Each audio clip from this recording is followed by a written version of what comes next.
Educated rebel, y'all. Y'all keep going.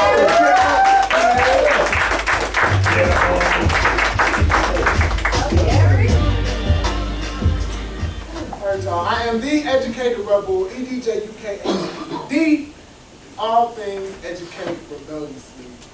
I've got two pieces I want to do. The first one is called Close My Eyes, and then the second one is called Wishing a Nigga Would. The eyes are the front door to the mind, back door to the soul. The things they take in can eventually take control, creating a hole.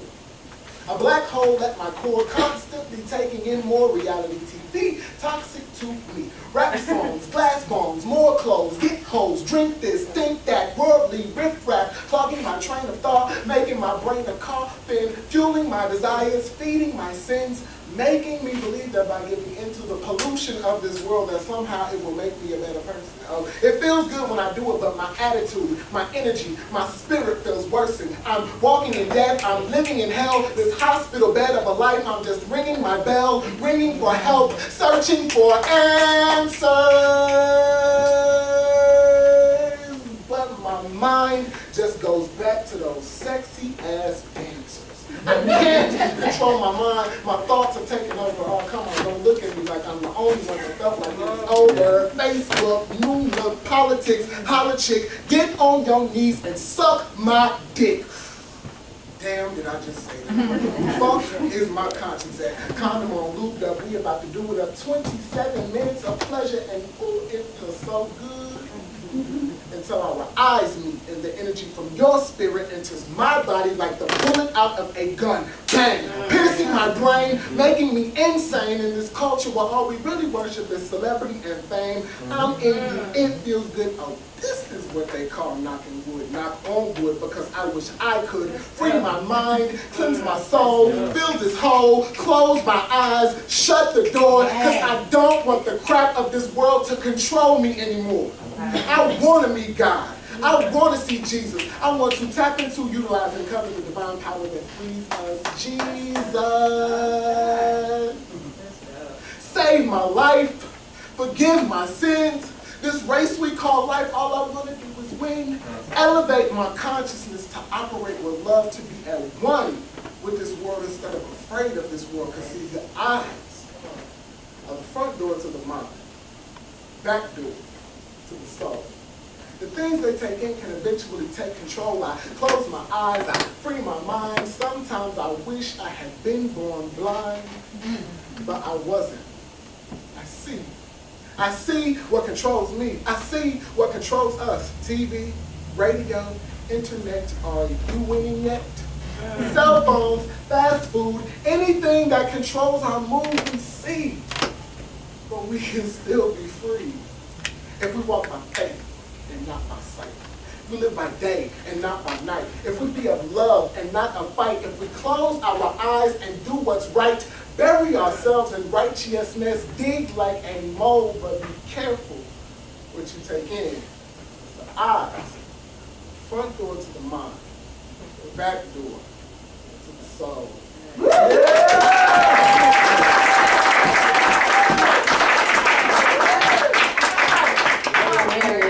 One more. This one's called Wishing a Nigga Would. Have you heard this before?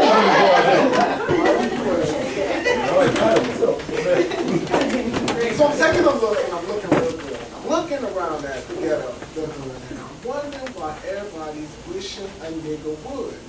And nobody ain't doing nothing but trying to get by, but everybody's pissed off and don't even know why. See, my homie up the street just got his car stolen. A girl around the way eats while working at pole. No jobs, no money, so the housing is sad. And the mama's pissed off because out there ain't no dads. It's heating up fast and ain't cooling off soon, and pop, pop. Somebody's going to be shooting this afternoon. And I'm looking for answers and not hiding stealth, because the root of the problem is the history of wealth. 1930s, depression. Everybody needs a meal. FDR has a plan that he calls the New Deal. New jobs, new money, new status, new class, but they handed out new and forgot your class. 1940s, and things are still fluid. In the 1940s come World War II. funny about that GI Bill.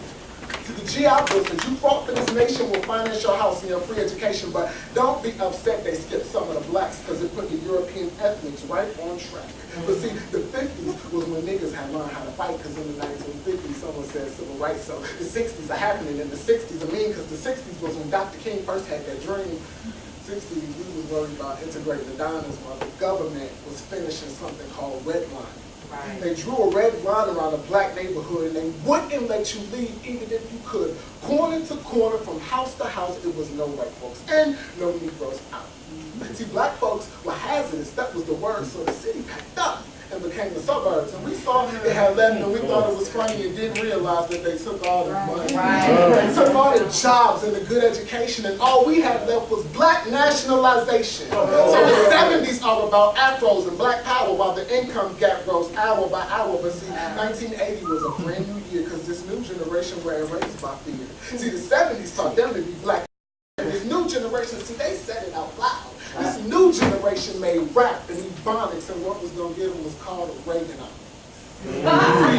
Reagan stepped in and said, racism's gone, so you black welfare queens need to step off your thrones. America's tired of throwing you bones. Your welfare assistance officially gone.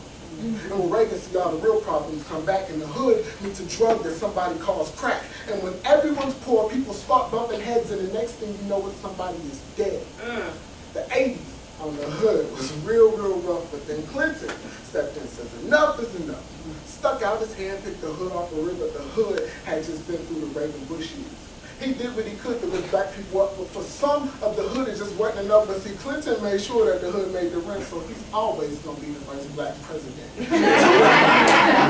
2000, Bush #2 comes along, and this dumb motherfucker sings Reagan's old song.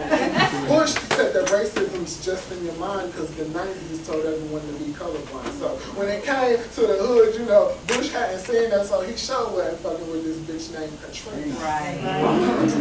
2012. And they still think we dummies, but I tell Obama, nigga, run me my money. Believe in my people about the new deal for every black soldier with no GI Bill. For lynching a nigga with no hesitation in 70 years of Jim Crow segregation, but forget the racism. Let's talk about wealth. Because see, that's the real reason the hood's bad for your health. Chronicle the history of money in the hood. It's no wonder motherfuckers is wishing a nigga would.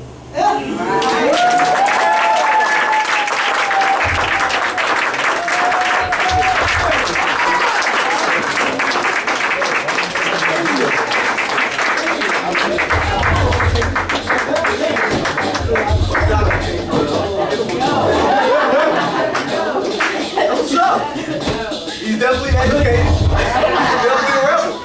We're on both levels. I love it.